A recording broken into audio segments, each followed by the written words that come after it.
The silent manor, পর্ব সংখ্যা 46। লিখনীতে Diana Imroz lucky. 19 মাঘ 1276, 1 ফেব্রুয়ারি 1870। আদিব বলল, তোর কাছে আমার আরও প্রশ্ন রয়ে গিয়েছে। মজিদ মিয়ার মেয়েকে হত্যা করেছি তুই কিভাবে জানলি? সুফিয়ান ধীর স্থিরভাবে বলল, আজ যখন মরুভূমির পথ থেকে ফিরছিলাম তখন ওনার সাথে আমার পথেই দেখা হয়। অনেক আগেই ওনার উপর আমার সন্দেহ ছিল। আজ আমি সত্য সত্য ওনাকে খুলে বলি। এরপর আমিও জানতে চাই, আপনার মেয়ে মারা গেছে 10 বছর, কিন্তু কিছুদিন আগে আমাকে কেন বললেন আপনার মেয়ে হঠাৎ করে মারা গেছে? উনি তখন বললেন, আদিব আমার মেয়েকে ধর্ষণ করেছে, এরপর মেরে ফেলেছে। আর এই সত্য উনি আমাকে বারবার বলতে চেয়েও পারেননি। মেয়ের শোকে শোকে কখনো পাগলের মতো আচরণ করত। আজ আমি ওনাকে সান্ত্বনা দিলাম, আপনার মেয়ের খুনের প্রতিশোধ নেব। তখন উনি বেশ স্বস্তি পেলেন। আর ফারদিনাকে সাবধানতার চিঠি উনিই দিয়েছেন, আর রশিদ চাচাকেও উনিই চিঠি দিয়েছেন। সুফিয়ান থেমে গেল, ঘুরে ঝিলমিলের দিকে তাকালো। ঝিলমিল আরাম আয়েসে বসে আছে, আর ফারদিনা মেঝেতে। সুফিয়ান আদিবকে নির্বাক কণ্ঠে জিজ্ঞেস করলো, ঝিলমিলকে তোরা এতটা সম্মান দিচ্ছিস, ওকে? ও একজন দাসী, এর বেশি কিছুই নয়, কিন্তু আমাদের কিছু কাজ ও সহজ করে দিয়েছে। ফারদিনার জন্য আমরা যেই খাস নজরদারি রেখেছিলাম সে আর কেউ নয়, ঝিলমিল। ঝিলমিল ফারদিনার সম্পর্কে সব কিছু খুলে বলে আমাদের। এরপর ও ইচ্ছে করেই ফারদিনাকে নিয়ে তোর খোঁজ করে। আমাদের অর্ধেক কাজ ঝিলমিল সহজ করে দিয়েছে। সুফিয়ানের চোখে ক্রোধের লাভা ভেসে উঠল। বলল, ফারদিনা ওকে নিজের বন্ধু ভেবেছিল, কিন্তু শেষমেশ সেই বন্ধুই ওর পিঠে ছুরি মারল। আদিব হেসে বলল, তুইও তো ওকে ঠকিয়েছিস।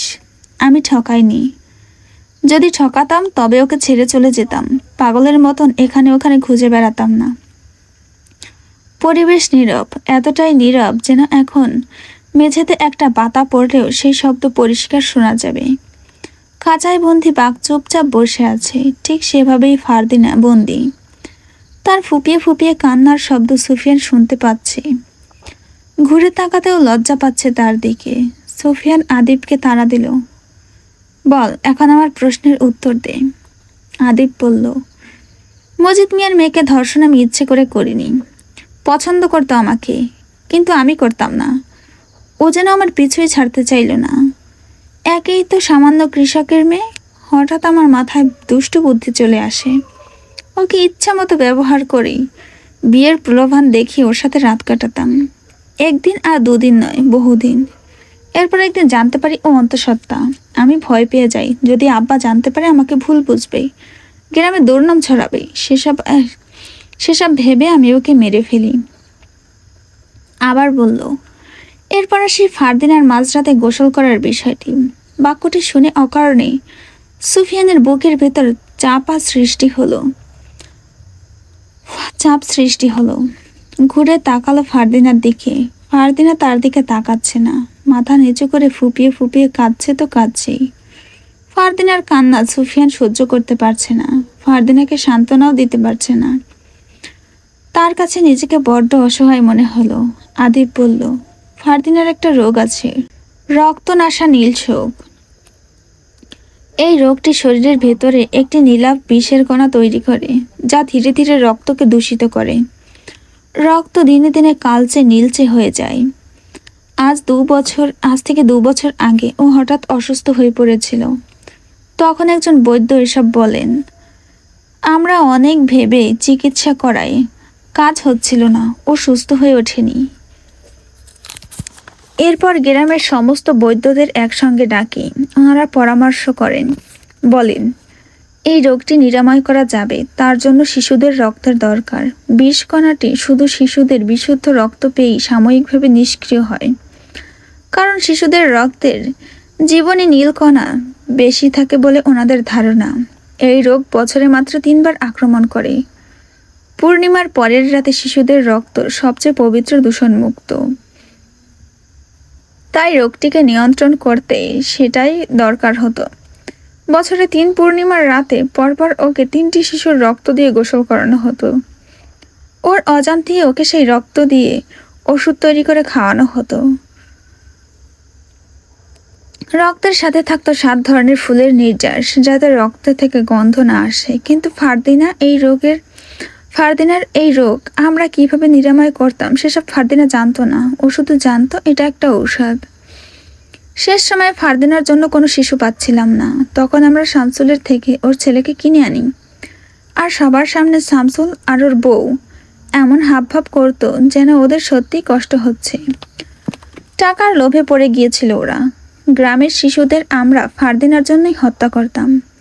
আমরা কখনো ফারদিনাকে বিয়ে দিতে চাইনি, কেননা গদাধর পণ্ডিত বলেছে ওর যদি বিয়ে হয় আর ওর গর্ভে যদি সন্তান আসে তবে আমাদের বংশ ধ্বংস হয়ে যাবে। তবে ওকে বিয়ে দেওয়ার ইচ্ছা আব্বার কিছুটা হলেও ছিল। একমাত্র মেয়ে বলে আব্বা ওকে অনেক ভালোবাসতেন। সুফিয়ান ঘৃণ্য কণ্ঠে বলল, তোদের শিক্ষিত মানতাম, কিন্তু তোরা যে কুসংস্কার মানিস আগে জানতাম না।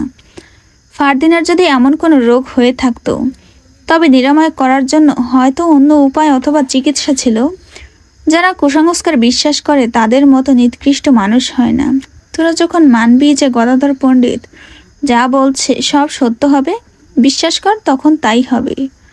যখন তোরা আল্লাহ ব্যতীত অন্য কারোর উপর ভরসা করবি তখন তোদের তার উপর নির্ভরশীল করে আল্লাহ রহমত থেকে তোদের বঞ্চিত করবেন। আজ আবার মুখে হয়তো এসব কথা মানাচ্ছে না। আমিও পাপ করেছি, অন্যায় করেছি, বিশ্বাস কর, আজ আমি অনুতপ্ত। তবে আমি ফারদিনাকে ঠকাইনি, ওকে ভালোবাসি। আমি ওকে এখান থেকে নিয়ে যেতে চাই। আদিব হেসে ফেলল, সাথে বাকি ভাইরাও হাসলো। আদিব বলল, ওকে নিয়ে যেতে তো দেব না, আর ওকে নেওয়ার জন্য তোকে এখানে ডাকিনি। তাহলে? সুফিয়ান কিছুটা বিভ্রান্ত হলো। আদিব সহ 4 ভাই একত্রিত হলো। আদিব বলল, 150 গ্রামবাসীদের তোর জীবিত অবস্থায় নিয়ে যেতে হবে, তাই তো? ওদের কোথায় আটকে রেখেছি দেখবি না? সুফিয়ান শুধু চেয়ে রইল, কিছু বলল না। এরপর আদিব হাতের ইশারা করল। তার ইশারার সাথে সাথে একটা বড় লোহার দরজা খুলে দিল অনুচররা। খোলার সাথে সাথে কেরোসিনের গন্ধ তার নাকে ভেসে আসলো। দরজার সামনে আরো একটি খাঁচার মতো তৈরি, তবে এর ভেতর দিয়ে ওপারের দৃশ্য পরিষ্কার স্পষ্টভাবে দেখা যাচ্ছে। সুফিয়ানের সেদিকে চোখ পড়ল সর্বপ্রথম, আজমতের দিকে। ঘরটির ভেতরে খোলাসার মতন শুধু গ্রামবাসীদের মাথা দেখা যাচ্ছে। ওদের মধ্যে একজন মহিলা বলে উঠল, সুফিয়ান ভাই, আমার স্বামী তোমার লগেই কাম করে, ওনার নাম বদরু, তুমি আমাকে এইখান দিয়ে মুক্ত করো। সুফিয়ান বসা থেকে উঠে দাঁড়ালো। গ্রামের মানুষগুলোকে সেই বন্দি করেছে, বদরুর স্ত্রী সন্তানকেও সে বন্দি করেছে। ওদের না জানি কত কষ্ট হচ্ছে। আজ যেন সুফিয়ান অন্যদের কষ্টগুলো উপলব্ধি করতে পারছে। অন্যদিকে নিজেকে অপরাধীও মনে হচ্ছে। বদরু, হাবলু, লাল মিয়া, সোলেমান, ওরা যদি সত্যটা জানতে পারে নির্ঘাত সুফিয়ানকে ভুল বুঝবে। সুফিয়ান নিশ্চিত হলো সেই ব্যাপারে। কেরোসিনের গন্ধ ধরে সুফিয়ান আদিবকে জিজ্ঞেস করলো, কেরোসিনের গন্ধ আসছে কোথা থেকে? গ্রামবাসীদের শরীরে কেরোসিন দিয়ে ভিজিয়ে দেওয়া হয়েছে, ভালো করে দেখ। দরজার সামনে অনুচর মশাল হাতে দাঁড়িয়ে আছে। ও যদি একবার মশালটা ঘরের ভেতরে ফেলে দেয় তবে সমস্ত গ্রামবাসীরা জ্বলে পড়ে ছারখার হয়ে যাবে। সাথে তোর গ্রাম ধ্বংস করে দেবে ব্রিটিশ দল, শেষ হয়ে যাবে তোর বোন। আদিব এসব কেন বলছে এখনো সুফিয়ান বুঝে উঠতে পারল না। বিস্ময়কর হয়ে গেল। আক্রান্ত চোখে বলল, কিন্তু তোরা ওদের মারবি কেন? ওদের শরীরে কেরোসিন দিয়ে ভিজিয়ে রেখেছিস কেন? আদিব সহ 4 ভাই সশব্দে হেসে উঠল, অস্বাভাবিক হাসি। আদিব থেমে পুনরায় চেয়ারে বসলো। সুফিয়ানকেও বসতে বলল। সুফিয়ান বসে। আদিব বলল, এবার তোর বাকি প্রশ্নের জবাব দিই। তুই প্রশ্ন করেছিলিস না ফারদিনা আমাদের কাছে ছিল, তারপরে কেন তোকে মিথ্যে বলেছিলাম? জবাব হচ্ছে, আমরা যখন জানতে পেরেছি তোর সাথে ফারদিনার সম্পর্ক তখন আব্বাও জেনে যায় এসব। কিন্তু আব্বা তোদের সম্পর্কে রাজি ছিল। উনি বরাবরই সাহস আর নৈতিকতা দেখতেন। তোর বেলাও সেটাই। যদিও আমি যখন প্রথম তোদের কথা আব্বার কাছে বলি আব্বা রাজি হননি, পরে কি যেন ভেবে মেনে নেন। কিন্তু এর মধ্যেই তোর সম্বন্ধে আমরা প্রায় সব জেনে যাই। তুই সিলমান হায়দারের ছেলে জেনেই বাবা চুপ শিখিয়েছিলেন। তুই যেদিন বিয়ের প্রস্তাব নিয়ে আসিস আব্বা তখন তোর সম্বন্ধ জেনে গিয়েছিল, তাই উনি কি করবেন ভেবে পাচ্ছিল না। আমি সেদিন মিথ্যে বলেছিলাম যে ফারদিনা আজমতের সাথে বিদেশ চলে গিয়েছে, আর আব্বা সত্যটা জেনেও চুপ ছিল, কারণ উনি তোর সত্যটা জানার পর কখনোই ফারদিনাকে তোর ঘরে পাঠাতো না। ফারদিনার রোগটা নিয়েও আব্বা তোর সাথে কথা বলতে চেয়েছিল, বিয়ের আলাপ করতে চেয়েছিল। এরপর তুই রাজি হলে ওকে তোর সাথে বিয়ে দিয়ে দিত, কিন্তু সব শেষ হয়ে গেল। আদিব কিছু চিন্তা করে আবার বলল, তুই যেদিন বিয়ের প্রস্তাব নিয়ে আসিস ওদিন আমরা নিশ্চিত ছিলাম তুই সিলমান হায়দারের ছেলে। তারপরে তোর আসল পরিচয় লুকিয়ে রাখার উদ্দেশ্যের গভীরে যাই আমরা। তখন পর্যন্ত ফারদিনা বন্দি ছিল না, আমাদের নির্দেশে ঝিলমিল ওকে আলাদা একটা ঘরে রেখেছিল। সুফিয়ান চুপচাপ বসে রইল, কোনো প্রতিক্রিয়া করছে না। থেমে আদিব আবার বলল, সব কিছু শেষ কিভাবে হয়েছে চল সেই প্রসঙ্গে আসি। তুই বিয়ের প্রস্তাব নিয়ে আসার পরদিনই আব্বা শহরে চলে যাই একটা কাজে, আর ঠিক সেই দিনই গদাধর পণ্ডিত আসেন আমাদের বাড়িতে, সাথে ছিলেন একজন বৈদ্য। ফারদিনা বেশ কিছুদিন ধরেই খাওয়া দাওয়া করছিল না, ভেবেছি হয়তো ওর আগের রোগ ধরা দিয়েছে, কিন্তু সেদিন ফারদিনার চিকিৎসা করলে বৈদ্য জানায় ওর আসলে গর্ভে সন্তান। উনি জানতে চান এই সন্তান বৈধ না অবৈধ। আমরা সত্যটা তখন বলে দেই। উনি ছি ছি করতে করতে ঘর থেকে বের হয়ে গিয়েছিলেন। ছিল শুধু গদাধর পণ্ডিত। উনি বলেছিলেন ফারদিনা মহাপাপ করেছে, যেই পাপের ক্ষমা নেই। ফারদিনা আর ফারদিনার সন্তান যদি বেঁচে থাকে তবে চিরদিনের জন্য শেষ হবে আমাদের জমিদারি, ধ্বংস হয়ে যাবে আমাদের বংশ। আর উনি যা বলেন তা সবসময় সত্য হয়। আদিব থেমে যায়। সুফিয়ান এখন পর্যন্ত তার প্রশ্নের সঠিক উত্তর পায়নি। আদিব এবার একটা সিগারেট ধরিয়ে ফুঁকে বলে উঠল, ওনার কাছে জানতে চাইলাম এর সমাধান কি। তারপর উনি ভেবে বললেন, এই সন্তান কার? আমরা তোর কথা বললাম। তোকে একদিন গদাধর পণ্ডিত দেখেছিল, তোর রাশি বলেছিল আশ্বিন, ওনার মনে পড়ে তোর কথা। এরপর উনি বলেন, তোর আশ্বিন রাশি, তোর অবৈধ ফসল ফারদিনার গর্ভে। তুই যদি নিজের হাতে ফারদিনাকে হত্যা করে ফেলিস তবে এই পাপ থেকে আমাদের বংশ মুক্তি পাবে। আর এজন্যই আমরা কৌশল খুঁজতে থাকি তোকে দিয়ে কিভাবে এই কাজ করাবো, কারণ তুই ফারদিনাকে নিজের থেকেও বেশি ভালোবেসে ফেলেছিস। তাই তোর বন্দি করা গ্রামবাসীদের আমরা বন্দি করে ফেলি। এখন তুই ফারদিনাকে মেরে ফেল। কথাটা বলেই আদিব থামতে না থামতেই সুফিয়ান লাথি মেরে আদিবকে ফেলে দেয়। আদিব চেয়ার থেকে মেঝেতে পড়ে যায়। ঝিলমিল সহ সবাই চমকে ওঠে। সুফিয়ান দ্বিতীয়বার আদিবের কলার ধরে মাটি থেকে তুলে পড়ল, তোর কত বড় সাহস, ওকে মেরে ফেলতে বলিস শুয়োরের বাচ্চা। রায়ান আদিবের কাছে এসে সুফিয়ানকে সরাতে চাইল, কিন্তু সুফিয়ানের শক্তির কাছে পেরে উঠল না।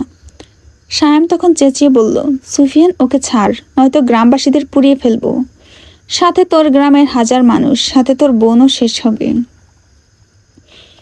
সুফিয়ান থেমে গেল, আদিবের কলার ছেড়ে দিল।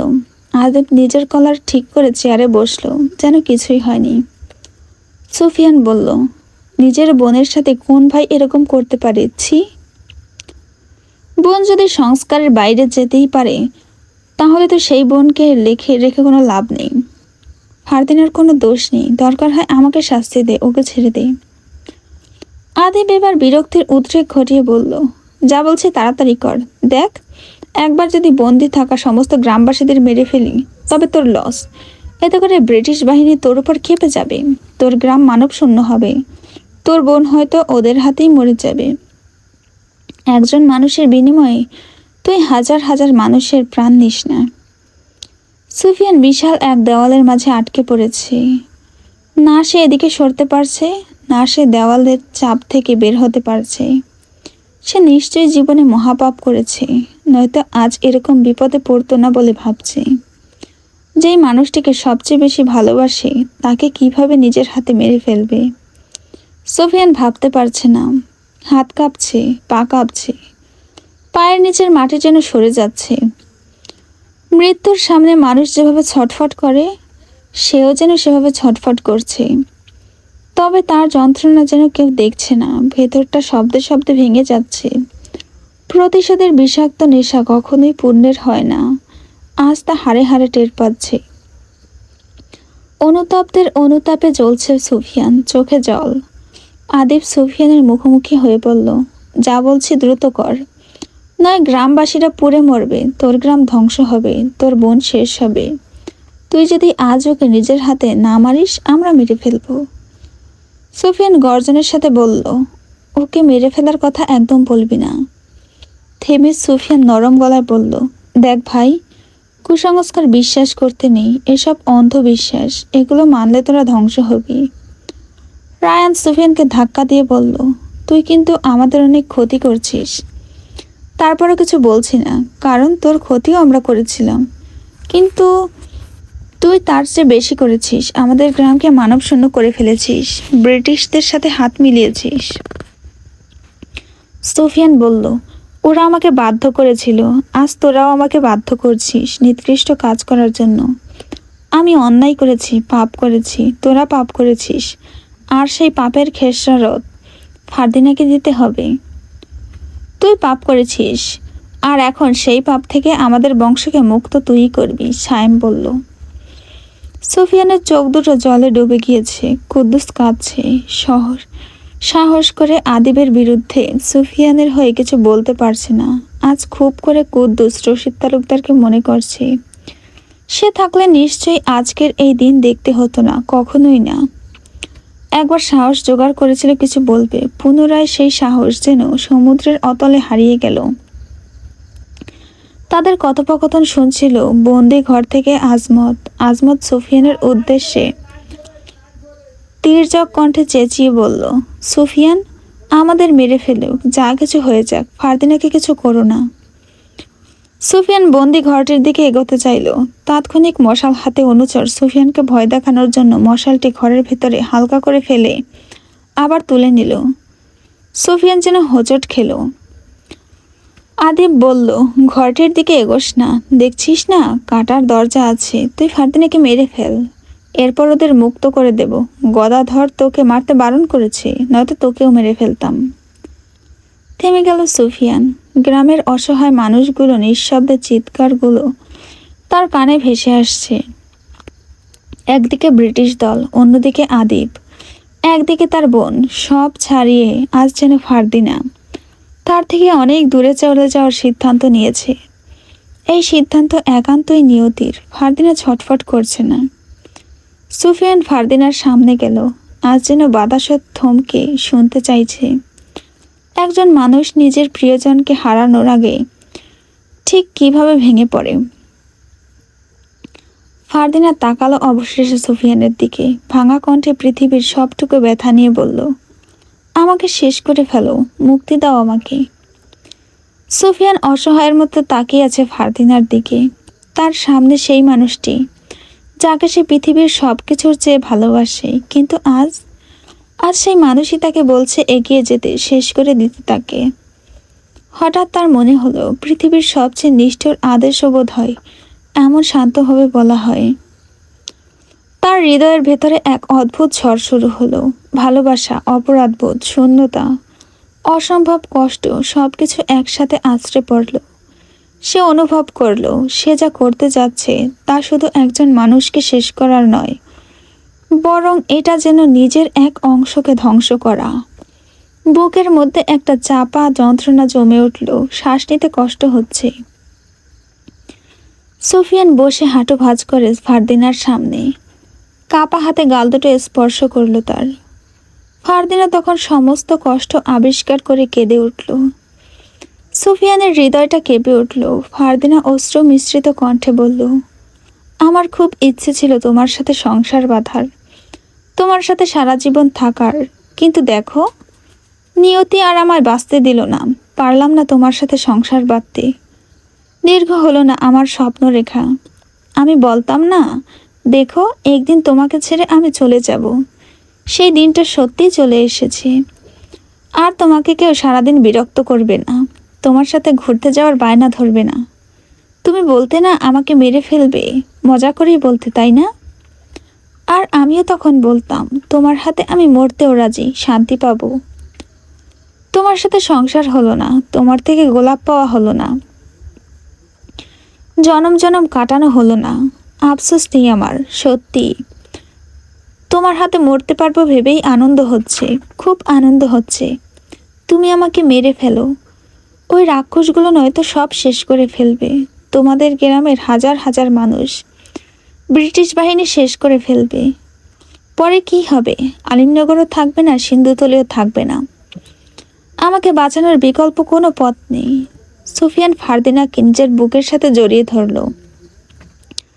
ফারদিনা ফিসফিস করে বলল, তুমি আমাকে প্রতিশোধের জন্য ব্যবহার করেছিলে। বিশ্বাস করো, শুনে আমি এতটুকু কষ্ট পাইনি, কারণ আমি তোমাকে এতটাই ভালোবেসেছি যতটা ভালো বোধ হয় কেউ কোনোদিন বাসেনি।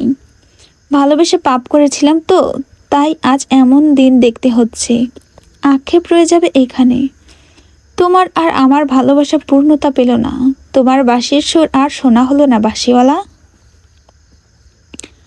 সুফিয়ান ফারদিনাকে আরো জোর করে জড়িয়ে ধরল, যেন ছেড়ে দিলেই মানুষটা হারিয়ে যাবে। ভীষণ কষ্ট হচ্ছে তার, কোনোভাবে এই যন্ত্রণা দমানোর মতো নয়। আদিব বালিঘর দিকে তাকিয়ে বলল, সুফিয়ান, সময় যাচ্ছে, আজ পূর্ণিমা, আজকেই তোর ওকে শেষ করতে হবে। তুই কাজটা না পারলে বল, আমরা দেখছি বিকল্প পদ্ধতি পাই কিনা ওকে মারার। সুফিয়ানের সামনে আর কোনো পথ নেই, সমস্ত রাস্তা বন্ধ। সে ফারদিনাকে না মারলে ওরা মেরে ফেলবে। এখান থেকে বের হওয়ার কোনো পথ নেই। যতক্ষণ না সে ফারদিনাকে মেরে ফেলবে ততক্ষণে পথ সৃষ্টি হবে না। বন্দিশালায় বন্দি থেকে সারা জীবনের জন্য ফারদিনাকে বুকের মাঝে রেখে চিরনিদ্রায় শায়িত হবে, ব্যাপার না। কিন্তু তারাও শেষ হবে। অন্যদিকে 2 গ্রাম ধ্বংস হবে। সে চাইছে না সব একসাথে শেষ হোক, আবার ভাবছে সেও এক্ষুনি মরে যাবে একসাথে। সুফিয়ান ইতিমধ্যে দিক দিগা জ্ঞান শূন্য হয়ে গেল। ফারদিনা বলল, মেরে ফেলো আমায়। সুফিয়ান ফারদিনাকে সরিয়ে সামনে নিল, তার কপালে চুমু খেয়ে বলল, পাপ করেছি, পাপের প্রায়শ্চিত্ত করতে হচ্ছে। তবে তুমি কোনো পাপ করে থাকলে আল্লাহ যেন সেই পাপের ভাগিদার সম্পূর্ণ আমাকে করেন। তুমি না হয় পরপারে ভালো থাকবে। যদি সুযোগ হয় আল্লাহর কাছে দোয়া করবে আমাকে যেন পাও। থেমে সুফিয়ান আবার পাগলের মতো আচরণ করে বলল, না, তাও সম্ভব হবে না, কারণ তোমাকে তো হালাল বন্ধনে আবদ্ধ করতে পারিনি। কি কপাল দেখো, তোমাকে পরপারেও আর পাওয়া হবে না। থেমে আবার বলল, যেই হাতে তোমাকে গোলাপ দেওয়ার কথা ছিল সেই হাতই আজ তোমাকে মারতে হবে। ফারদিনা কাঁদল, বলল, ওদের কুসংস্কার আর সংস্কার একদিন ধ্বংস হবে। অবৈধ সম্পর্ক পাপ, তার থেকে বড় পাপ মানুষ হত্যা করা, ওরা একদিন বুঝবে। সুফিয়ান পুনরায় ফারদিনাকে নিজের দিকে টেনে নিল। তার সাথে কাটানো মুহূর্তগুলো হঠাৎ চোখের সামনে ভেসে উঠল। সে আর কিছুই ভাবতে চাইল না। ফারদিনার নাক মুখ একসাথে চেপে ধরল। তার শ্বাস প্রশ্বাস আটকে গেল। ফারদিনা বাঁচার চেষ্টাও করল না। যাকে সবচেয়ে ভালোবেসেছিল আজ তার হাতেই মৃত্যুবরণ করল। সুফিয়ানের চোখের সামনে কিছুদিন আগের স্বপ্নগুলো ভেসে উঠল। ফারদিনাকে সে নিজের হাতে হত্যা করছে, ফারদিনার সাদা কাপড় পরে ঘুরছে। সত্যি আজ সেই স্বপ্ন সত্য হয়ে গিয়েছে। তার প্রতিশোধ আজ যেন সফল হয়েছে। তবে একান্তই যেন তার একটি বেঁচে থাকার অংশ চিরবিদায় নেওয়ার পর। ফারদিনার নাক মুখ ছেড়ে দিল সুফিয়ান। ঢলে তার বুকেই পড়ল। সুফিয়ান বুঝে গেল ফারদিনা আর দুনিয়ায় নেই। শেষ নিঃশ্বাস ত্যাগ করেছে সে, সব শেষ হয়ে গিয়েছে। এক ধরনের অদ্ভুত নিস্তব্ধতা তাকে আঁকড়ে ধরল। তার মনে হচ্ছেই যেন পৃথিবী বদলে গিয়েছে, কিন্তু সবাই বুঝবে না এই কঠিন ব্যথা। শুধু সেই জানে এই নীরবতার মাঝে একটা মৃত্যু নয়, 2টি মৃত্যু ঘটেছে। তার প্রিয় মানুষটি আর নেই। প্রিয় মানুষকে নিজের হাতে শেষ করা মানে অপরাধ নয়, এটা এমন এক অভিশাপ যা পুরো জীবন ভেতরে ভেতরে পোড়াবে। একটা শব্দহীন চিৎকার যার প্রতিধ্বনি সারা জীবন অনুসরণ করবে সুফিয়ানকে। সুফিয়ান ফারদিনাকে আবার জড়িয়ে ধরল। এই ছোঁয়া যেন শেষ ছোঁয়া। বড্ড উদাসীন হয়ে বলল, বলেছিলাম না তুমি হিনা আমার বেঁচে থাকা অসম্ভব। বিশ্বাস করো, সত্যিই তোমাকে ছাড়া আমি থাকতে পারবো না। আমিও শিগগিরই আসছি তোমার নিকট। আমি যখন কথা দিয়েছি কথা রাখবো। ফারদিনা, ফারদিনা। হ্যালো এভরিওয়ান, আজকের পর্বটা তোমাদের কাছে কেমন লেগেছে অবশ্যই সবাই কমেন্টে জানাবে। সত্যি কথা বলতে আমি সত্যি কথা বলতে এই পর্বটা আমি আগে আরো 2বার পড়েছি, কিন্তু আবারও এবার পড়তে গিয়ে আমার চোখ বারবার পানিতে ঝাপসা হয়ে যাচ্ছিল, নাক মুখ মনে হয় বন্ধ হয়ে আসছিল। আই ক্যান্ট এক্সপ্লেইন ইউ, আমার এত এত কান্না পাচ্ছে। ফারদিনা আর সুফিয়ানের প্রেম কাহিনী তাহলে অসম্পূর্ণই থাকবে। আগেই বুঝেছিলাম এমন কিছুই হবে। যাই হোক, আল্লাহ হাফেজ।